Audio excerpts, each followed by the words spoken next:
All right, guys, we are live. I am just honored for right now to be in a position to introduce two military giants in my mind. Brother General Abe Turner and Brother General Kip Ward. Now, they go into the specific of the stars and all of that, but to me, they're just great leaders at this point, and I enjoy talking to them. We just got through with an interview for the fraternity, and let me tell you, when it comes out, you're going to be amazed because you got two giants in the military, star wise, that just having a chit chat about what brought them to that point. They're both retired, but I'll say this: bottom line, both of these gentlemen are great friends, even if they were not Omega men. So before I even can go any further, let me introduce first Brother General Abraham Turner. Can you give your fraternity tag and your name in the general world? Stars and all that. Yeah, Of course, of course, Sean. Hey, listen, thank you very much, and good afternoon to everyone out there. I want to say thanks to General Ward for being a part of this, to General Kip Ward. He's one of my mentors and one of the icons that we've all followed in the military behind him. So thanks, sir, for being a part of this. And Sean, once again, thanks for having us on board with this. I'm Abe Turner. I'm a retired Major General. I served 35 years in the military. I'm a paratrooper by trade. For those who aren't familiar with the military jargon, I jump out of planes for a living. And I've enjoyed my time with the military. I pledged Omega Psi Phi in 1973 at the Great Xi Psi chapter at South Carolina State University. The line, the Watergate 28. And of course, I was number 28, AKA the Whip. Okay. And I've been active with the fraternity since 1973 when I came in. Presently, I'm with Epsilon Omega in the Mighty Sixth District. That's the grad chapter down in Orangeburg, South Carolina. And presently working on 3 different committees for the Mighty Sixth District. So I'm enjoying being a part of this. And with that, I think I'll just wait until you ask any further questions, Sean. all right. Well, I guess the next great person that I enjoy talking to is Brother General William Kip Ward. Why don't you give us a little introduction, Brother Ward? Well, Brother Bland, it's great to be a part of your talk here, and welcome to all those who are listening this afternoon, brothers and others. It's great to be a part of this occasion. I'm so happy to be a part of it with my good friend, Abe Turner. What a soldier he is, and just absolute privilege and pleasure to watch his very successful career, and it's always be in his company. It's a great, great thing. Abe, you know I love you, brother, and appreciate all that you have done for so many, and it's an honor to be able to call you brother. Same here, sir. More than one aspect. Thank you. So I'm Kip Ward. I ain't finished yet, Sean. Stand by hot right. I'm sorry, sir. But Kip Ward, a 40-year military career, a retired lieutenant general. I was commanded at every level from platoon as an infantryman, starting off in the 82nd Airborne Division, as Brother Turner mentioned, jumping out of airplanes, through combatant command. Retired as having been the first commander of the United States Africa Command, one of the nation's now 6 geographic commands. An absolute privilege to do that. Also the privilege of commanding at every level as an infantryman, platoon, company, battalion, brigade, division, 3-star NATO command, and then my combatant command. I pledged Omega Psi Phi while I was an instructor at the United States Military Academy at West Point. Phi Nu, for Spring 79, Phi Nu, the Hudson Hounds. And we're absolutely loved being there. I have remained active in the fraternity every year since. A life member of the fraternity in 1982, and have served all over the world in, I think, 4 or 5 districts and 8 or 9 different chapters. Currently a charter member of Sigma Mu Mu chapter here in Loudoun County, Virginia. Serve on scholarship committee, mentorship committee, fatherhood committee, and have remained active ever since. Still love being with my Q brothers and all that we stand for and all that we do. Now I'll yield my time. Well, I'm glad that I got permission, brother. These 70s bros, boy, I tell you, they and then they general, so they take complete control of it. And I love it. Look, I told them earlier. That's what we do. During this period of time. So, guys, I know that you've done so much in your careers, and it's amazing listening to your resume and everything else, and people will get to see that video later. But your biggest thing has been leadership, and one of the things that I'd like to get from you just briefly is, what are some words of wisdom or some advice to the community that you would want to bestow that you think would help some of our young people at this point in time? We'll start with you, Brother Ward, since we went with Brother Turner first the last time. Well, okay, and I'll be brief. I won't go on. There are a lot of leadership doctrine manuals out there, and you read them, and from military leadership to civilian leadership, where the crossover may be. But really, when it comes down to it, there are probably only 4 or 5 things that you really need to be paying attention to when it comes to how you lead. When I was commanding the NATO force in Bosnia, a foreign officer came to me and said, asked me what it was about leadership that made a difference to me, and really hadn't thought about it in a huge sense. But to me, it boiled down to only a couple of things. First,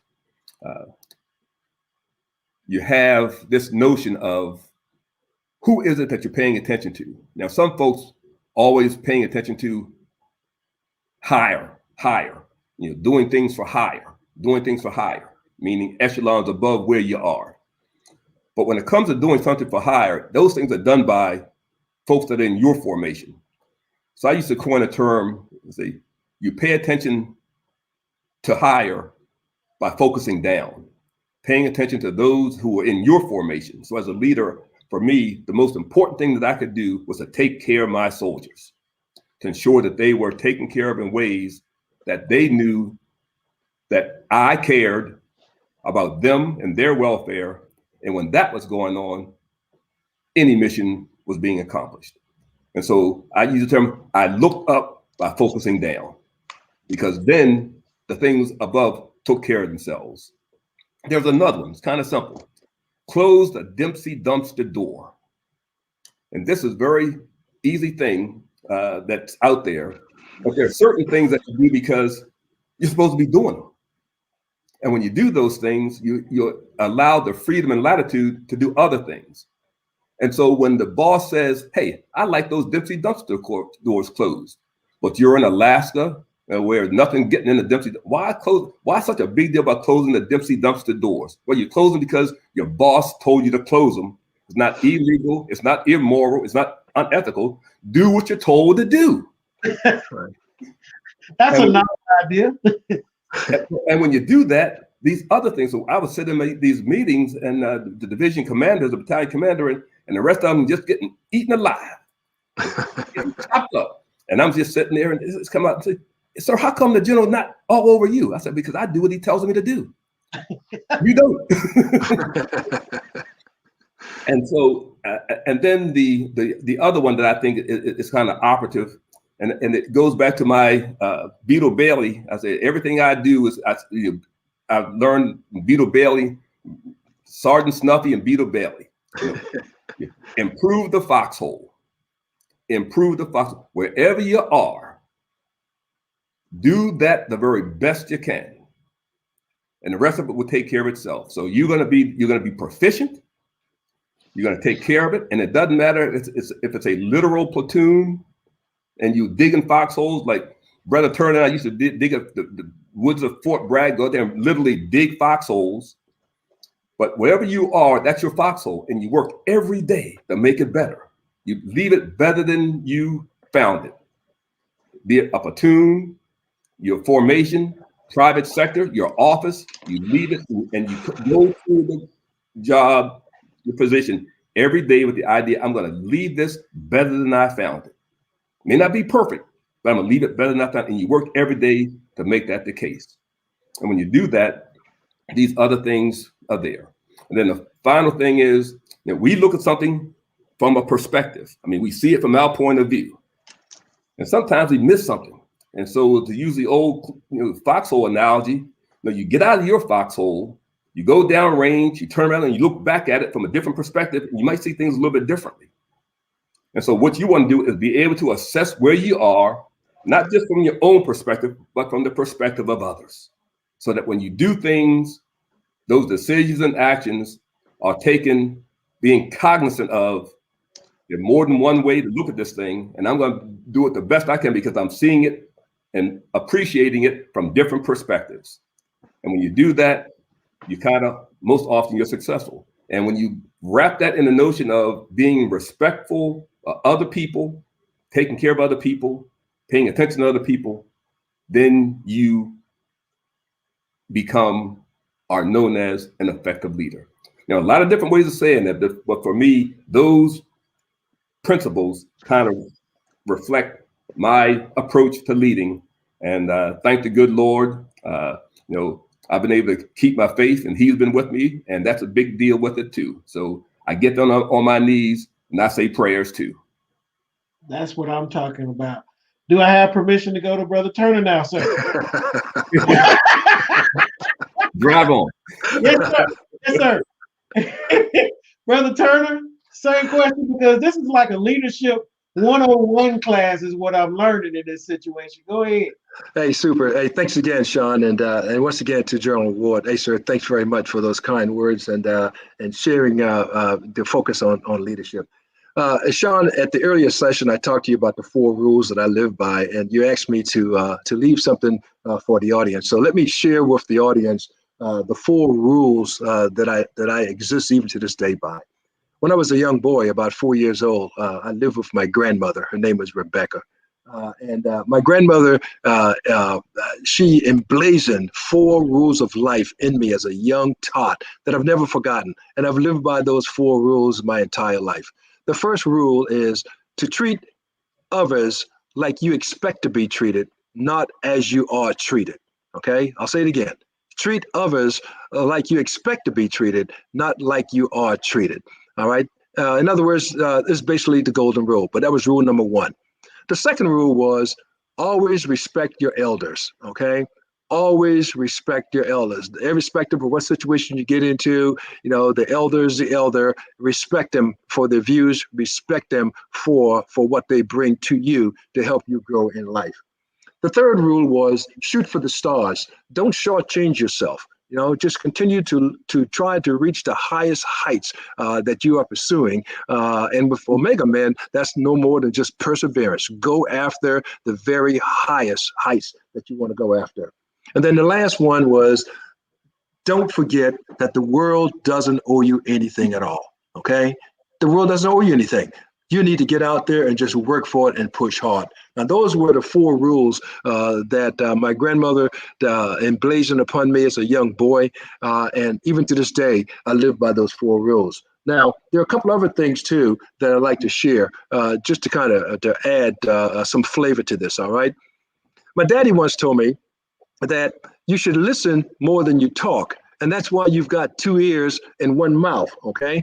So when you get into an audience or you get around friends and even folks that you don't know, listen, receive the information so that you can digest it, so you can analyze it, and then prepare to respond accordingly.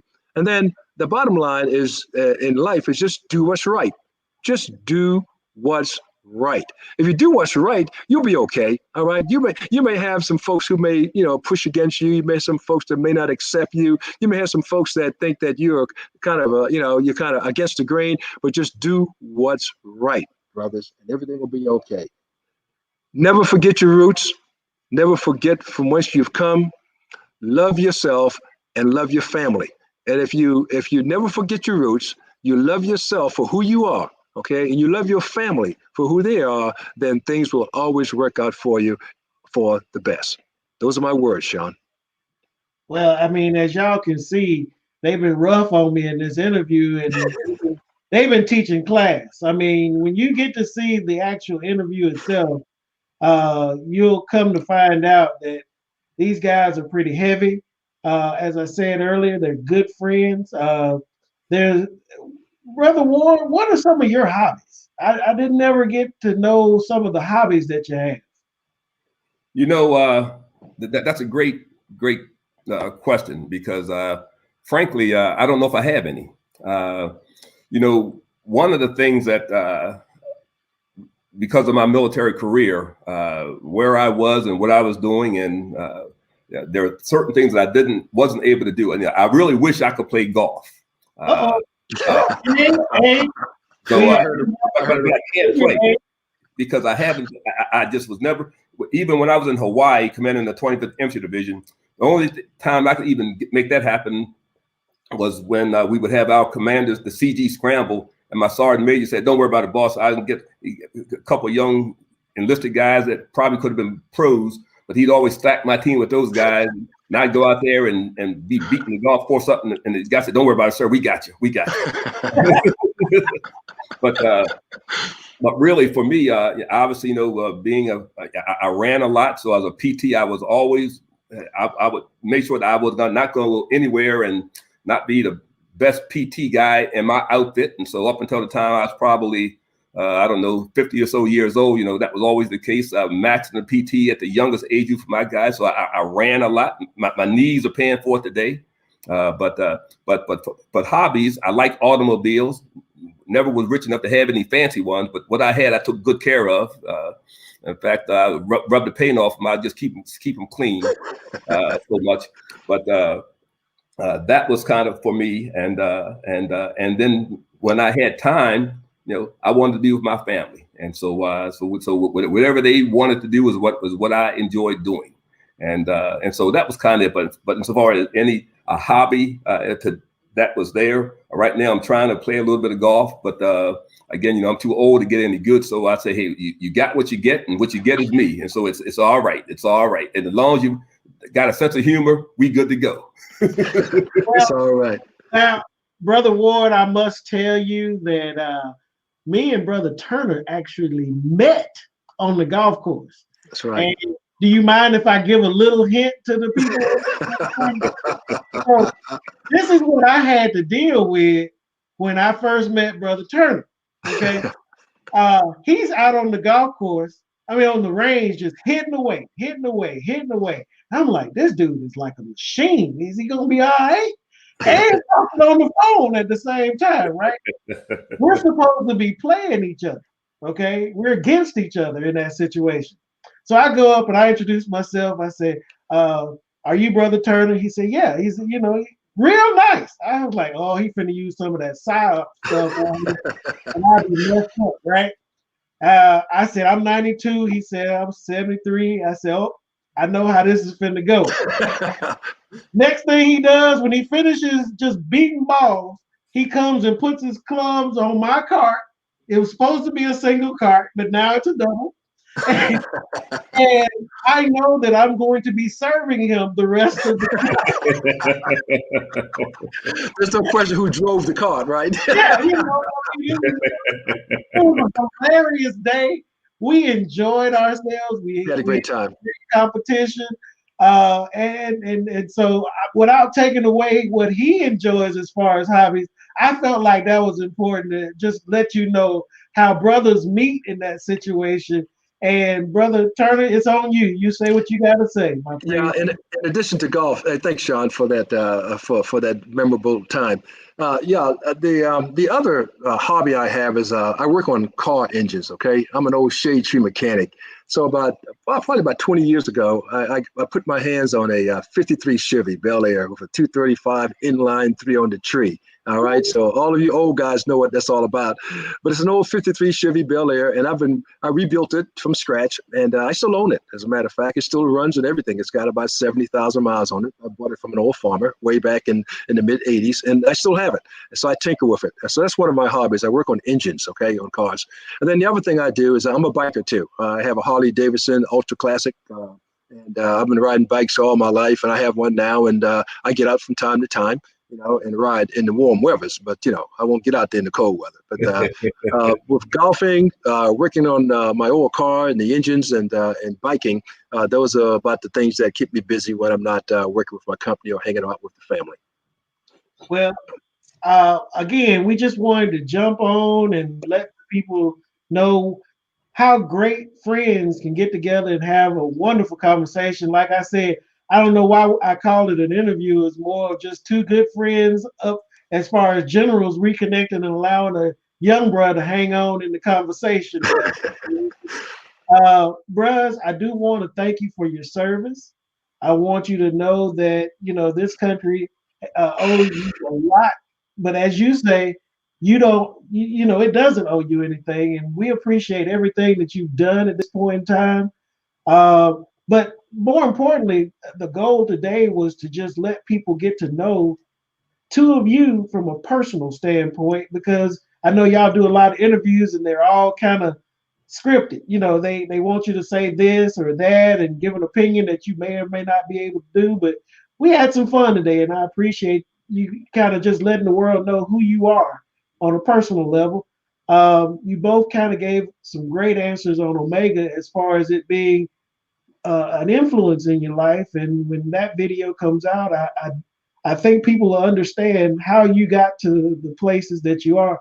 I know also that both of you are very competitive. There's no way y'all are driven beyond what I could ever imagine. So again, guys, I appreciate you guys trailblazing in the military and just helping people out. That was what I got from your interview today, that you just want to help others as you go along. There you go. Any final words, Brother Ward? Well, I just will wind up with when Abe talked about that 53 Chevy. See, I too tinker mechanically. My father said, "Hey, if you want a car, then let's go to the junkyard and get one out. And if you can make it run, then you can have a car." And, so we did that with an old 54 Ford with a flathead V8 in it. All right. We were able to get going. But the problem is, when they left carburetors and went to electronic ignition, then I got kind of left behind. But I was able to take old 67 Mustang with a 289 with a big Holley 857 4-barrel on it. All right. You race that a little bit. And so right now, the hobby, I don't have it yet, but I'm going there. In fact, my wife is kind of proud of me. I'm going to get me a Go Fast Mustang. Uh-oh. Yeah. Oh, yeah. And I'm going to be riding around, keep it on. I won't take it out of second gear. I just want to make a whole lot of noise, let folks know I'm coming. Any last words, Brother Turner? Hey, Sean. Yes. Listen, to all the brothers out there in Omega Land, our fraternity needs you. Okay. We, the brothers from the 70s, the 60s, and the 50s, we're gonna transition one of these days, and we'll be gone. So the fraternity is going to be in your hands. Never forget our cardinal principles. Never forget that our fraternity is based on friendship. Friendship is essential to the soul. And just be active. For those of you who are out there and you're active and you know brothers who are inactive, reach out to them. And you don't need to beat them up as to why they're not active. Just reach out to them and invite them to come back into the folds of Omega. Omega Psi Phi needs them, and Omega Psi Phi depends upon them to take us into the future years. You've got to step in, you've got to take the lead, and you've got to move forward with our great fraternity, Omega Psi Phi. Thank you, Sean. That's exactly right. I love it. Sean, I got to come back with one last thing. Our brand is who we are. And we know our brand based on what we knew our founders, those three college students and their faculty advisor did. And so it's up to us, each of us, to do what we do to cause that brand to be upheld in ways that we are proud of. And that's our responsibility. And as Omega Men, just as we talked about at the Centennial, I mean, that's what we do. And what our virtual clade that we did this year, that journey through our past, such a great reminder of who we are. Brother Turner talked about it before, Omega Men leading on college campuses, Omega Men leading in civic organizations, Omega Men leading, Omega Men leading, Omega Men leading. Make our brand something that we are all proud of, and that's up to us to make that the case. Amen. Well, just like most of this interview, I had to just sit and listen because I was being schooled throughout most of it. I have thoroughly enjoyed you guys and, just what you stand for. And there were some good comments coming from the people. And you guys just continue doing everything that you're doing and representing Omega the way that you have been. Ladies and gentlemen, like I said, this was just a simple chat with two generals, General Abe Turner and Brother William Kip Ward. And at this point in time, stay tuned for the actual video, which I tell you is hilarious. When y'all hear all of them, y'all think this few minutes was good. Wait till you hear the whole video. It's on and popping. But we appreciate what you guys do, and hopefully we'll get to talk again. Super. To be sure. 20 strong. There we go. All right. Super. And hold on one second. Let me end it.